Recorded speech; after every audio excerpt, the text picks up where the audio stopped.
Hello friends, आज का हमारा टॉपिक है फंक्शनल ग्रामर।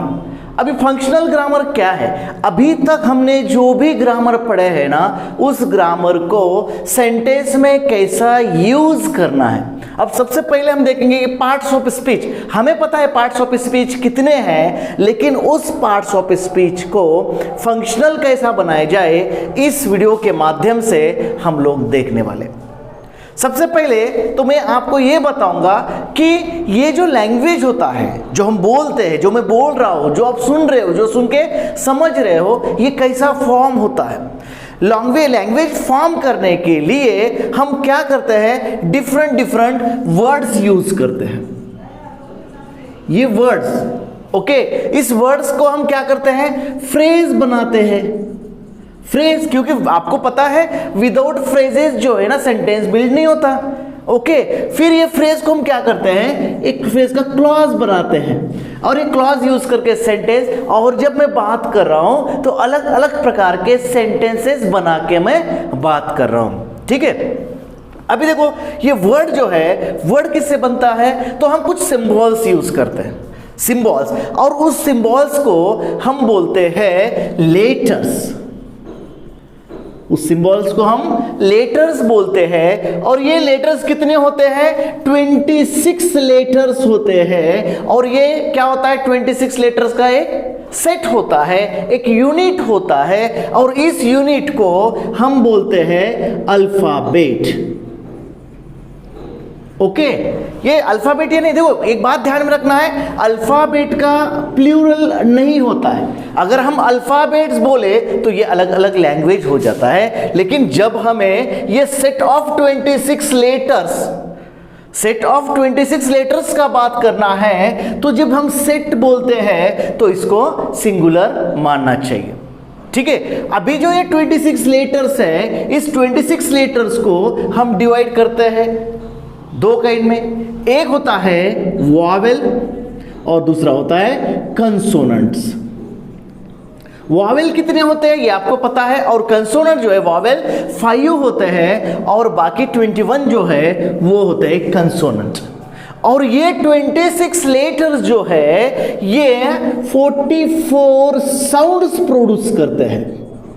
कितने साउंड्स प्रोड्यूस करते हैं, 44 साउंड्स प्रोड्यूस करते हैं। जैसा हमने 26 अल्फाबेट को वॉवेल और कंसोनेंट में डिवाइड किया, वैसा इस 44 साउंड्स को हम डिवाइड करते हैं वॉवेल कंसोनेंट में।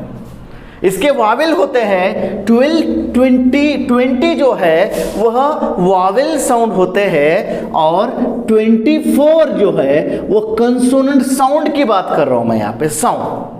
ठीक है, पॉइंट पे आ जाते हैं हम फिर से। फिर हम क्या करते हैं, वर्ड फॉर्म करने के लिए इस लेटर्स को यूज करते हैं, इस लेटर्स को। ओके, अब ये लेटर सेट हो जाने के बाद अल्फाबेट, तो हम डेफिनेशन भी पढ़ते जाएंगे। डेफिनेशन, अभी बोलो अल्फाबेट का डेफिनेशन क्या बनता है।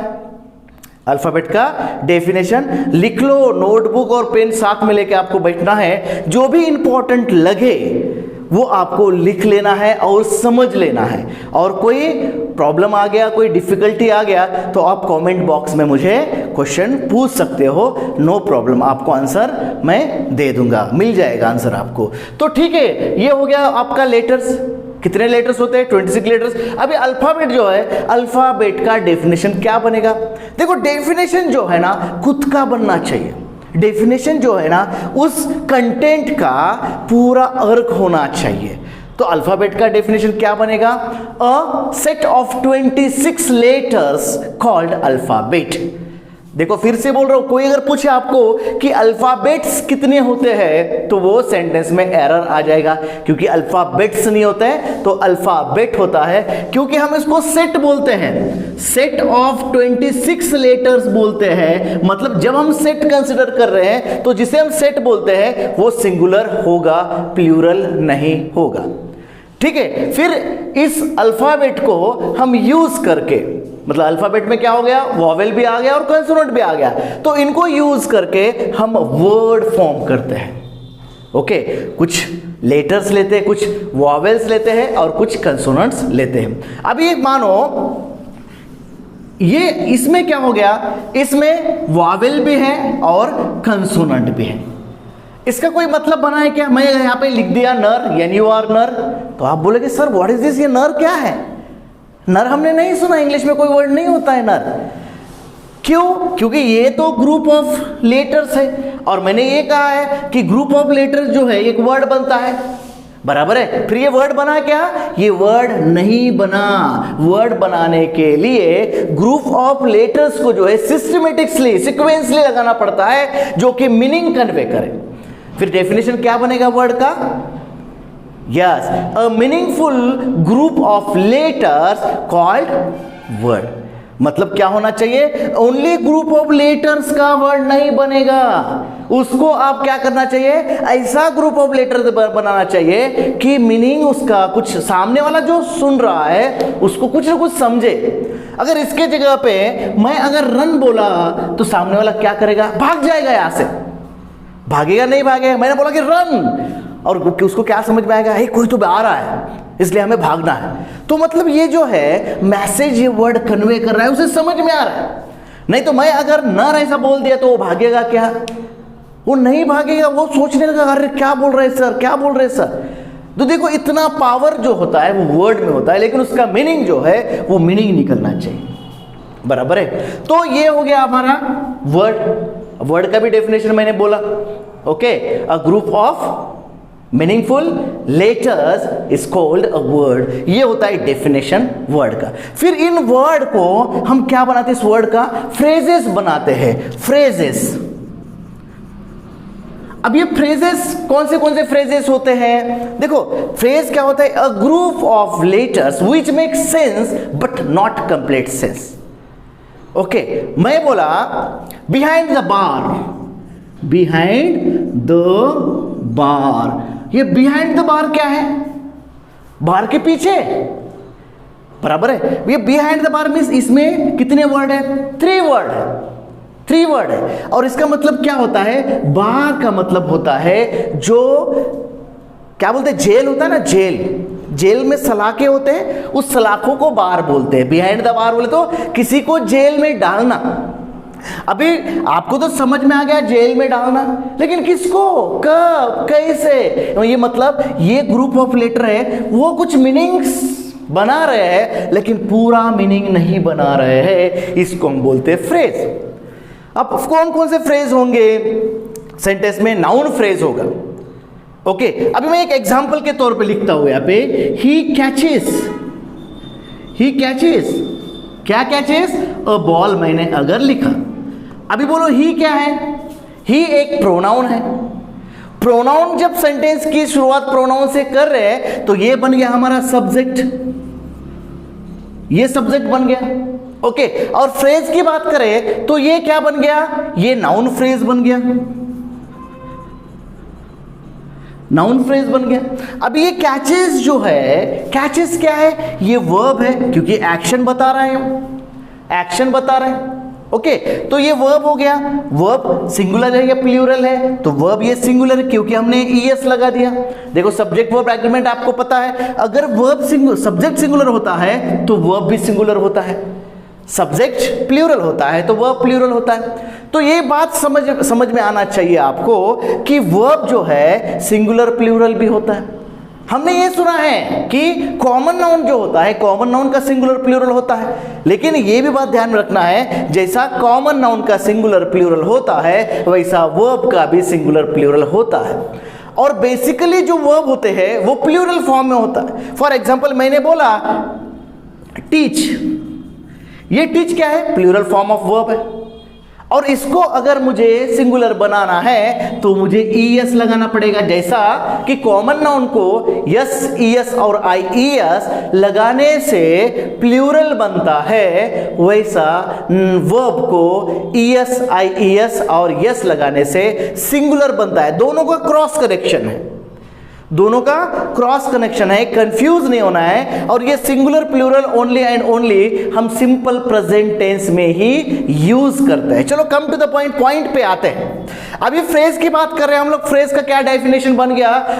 Group of words which make sense but not complete sense. मतलब सेंस तो बनते हैं लेकिन कंप्लीट सेंस। फिर मैंने ये बताया कि फ्रेज कौन से होते हैं? नाउन फ्रेज होता है, वर्ब फ्रेज होता है, ओके उसके बाद में एडजेक्टिव फ्रेज होता है और एडवर्ब फ्रेज होता है। ये सभी जो है ना फ्रेजेस होते हैं। जब सेंटेंस जब मैं एक्सप्लेन करूंगा, आपको एनालाइज करूंगा, तभी मैं आपको एक्सप्लेन करूंगा कि सेंटेंस में कितने फ्रेज हैं और कैसे आइडेंटिफाई करना चाहिए। फ्रेज भी होते हैं सेंटेंस में और सेंटेंस के एलिमेंट्स भी होते हैं। जैसे फ्रेजेस होते हैं वैसे सेंटेंस में एलिमेंट्स होते हैं। एलिमेंट्स कितने होते हैं? तो भाई 5 एलिमेंट्स होते हैं। 5 एलिमेंट से सेंटेंस बनता है। 2 एलिमेंट कंपलसरी होते हैं और बाकी के ऑप्शन होते हैं, कभी यूज कर सकते हैं, कभी यूज नहीं कर सकते। फिर 5 एलिमेंट्स कौन से हैं? तो एक सब्जेक्ट, सेकंड जो है जिसको हम वर्ब बोलते हैं, वर्ब, और उसी को हम बोलते हैं प्रेडिकेटर। ओके, जो थर्ड होता है ऑब्जेक्ट, फोर्थ होता है कॉम्प्लीमेंट और फिफ्थ होता है एडवर्बियल, और इसी से सेंटेंस बनता है। इसी से फंक्शनल ग्रामर में हम वही पढ़ने वाले हैं, how to identify the phrases in the sentence, और secondly how to identify the elements in the sentence, और एलिमेंट को किस तरह सेंटेंस में यूज करना है। अब ये सभी अगर आपको आपका पॉइंट जो क्लियर करना है तो सबसे पहले आपको समझना पड़ेगा कि पार्ट्स ऑफ स्पीच सेंटेंस में किस तरह हमें यूज करना है।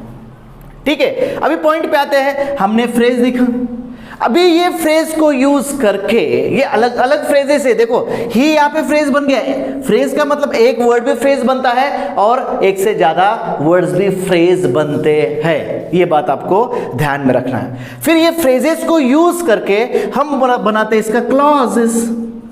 अब ये क्लॉजेस क्या है? ये क्लॉज क्या है? क्लॉज यानी a group of words which make sense, which consist one subject and predicate. मतलब जो भी सेंटेंस में एक सब्जेक्ट और एक वर्ब होगा उसको हम बोलते हैं क्लॉज, जो मीनिंग कन्वे करें, जो पूरा मीनिंग कन्वे करें। फॉर एग्जांपल मैंने जब ये ही कैचेस अ बॉल ये एग्जांपल लिया, इसमें एक सब्जेक्ट है और एक प्रेडिकेट है। सब्जेक्ट यानी क्या? सब्जेक्ट क्या होता है? तो डूअर ऑफ एन एक्शन, जिसके बारे में हम इंफॉर्मेशन दे रहे हैं वो सब्जेक्ट होता है। फिर प्रेडिकेट क्या होता है कि ये सब्जेक्ट के बारे में जो भी इंफॉर्मेशन हम दे रहे हैं वो प्रेडिकेट हो सकता है। मतलब जो भी मैंने 5 एलिमेंट्स बताए हैं सेंटेंस के, तो एक एलिमेंट सब्जेक्ट होता है और बाकी के 4 एलिमेंट भी प्रेडिकेट में आ सकते हैं। ठीक है, अभी ये हो गया क्लॉज। क्लॉज समझ में आना चाहिए आपको। क्लॉज में एक सब्जेक्ट और एक प्रेडिकेट होना चाहिए। ओके, फिर अभी हम देखेंगे सेंटेंस। अब ये सेंटेंस और क्लॉज में क्या फर्क है ये मैं बताता हूं आपको। देखो कि क्लॉज का कंडीशन क्या है कि एक सब्जेक्ट आना चाहिए और एक प्रेडिकेट आना चाहिए।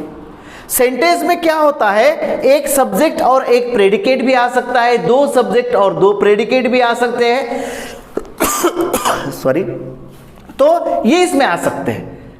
अभी देखो कि मैंने ये बोला क्लॉज। क्लॉज यानी क्या? Simple sentence.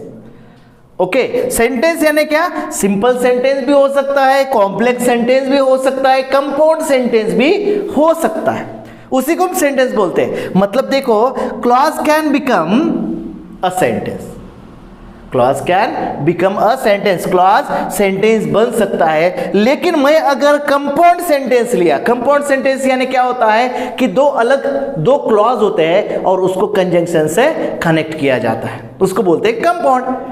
फिर उस कंपाउंड सेंटेंस में कितने क्लॉज? 1, 2 क्लॉज हो सकते हैं और 3 क्लॉज हो सकते हैं। मतलब क्या समझ में आ गया आपको कि एक क्लॉज सेंटेंस बन सकता है लेकिन एक कंपाउंड क्लॉज, एक कंपाउंड सेंटेंस एक क्लॉज नहीं बन सकता, बल्कि 2 क्लॉज बन सकते हैं या फिर मोर देन 2 भी बन सकते हैं। ये फर्क है क्लॉज और सेंटेंस में।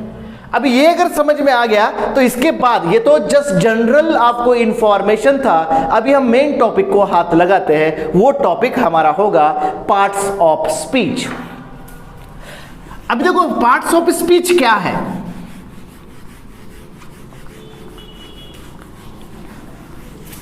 ये जो इंग्लिश में जितने भी वर्ड्स हैं, ये पूरे वर्ड्स जो है वह एक क्लास। अब ये पार्ट्स ऑफ स्पीच हम देखते हैं। पार्ट्स ऑफ स्पीच, स्पीच यानी जो बोलने की जो भी स्पीच मतलब पार्ट्स है उसको हम पार्ट्स देखेंगे। ओके, शब्द के जाति हम इसको बोलते हैं। अभी देखो इंग्लिश में जितने भी वर्ड्स है उनके क्लास फिक्स है, अलग अलग क्लासेस है। कितने क्लासेस है? तो 8 क्लासेस है, ये आपको पता है। फिर 8 क्लासेस कौन से है? Noun, pronoun, verb, adjective, adverb, preposition, conjunction, interjection. ये बचपन से ही हम लोग पढ़ते आ रहे हैं कि पार्ट्स ऑफ स्पीच कितने हैं? 8 है। और हम इस लेसन के माध्यम से उस पार्ट्स ऑफ स्पीच के जो फंक्शंस है सेंटेंस में किस तरह उनका फंक्शन होता है ये हम देखेंगे। ओके, तो ये पार्ट्स ऑफ स्पीच का डेफिनेशन क्या बनेगा फिर? क्योंकि डेफिनेशन इंपॉर्टेंट है। डेफिनेशन अगर आपको समझ में आ गया तो बाकी के सब चीज आपको इजीली समझ में आ जाएंगे। डेफिनेशन आपको सबसे पहले समझना है। तो देखो डेफिनेशन क्या बनेगा कि पार्ट्स ऑफ स्पीच का words are divided into 8। Words are divided into 8 according to their uses in the sentence. अभी जो वर्ड्स है इनको 8 कैटेगरीज में रखा गया है। अब ये 8 कैटेगरीज कैसे बने हैं? उनके यूजेस के वजह से। उनका यूजेस सेंटेंस में क्या है, ये यूजेस के वजह से इनको कैटेगरीज किया गया है। अभी अगर हम 8 पार्ट्स ऑफ स्पीच की बात करें, 8 पार्ट्स ऑफ स्पीच की अगर बात करें तो ये 8 पार्ट्स ऑफ स्पीच है, इसको हमने 2 पार्ट में डिवाइड किया।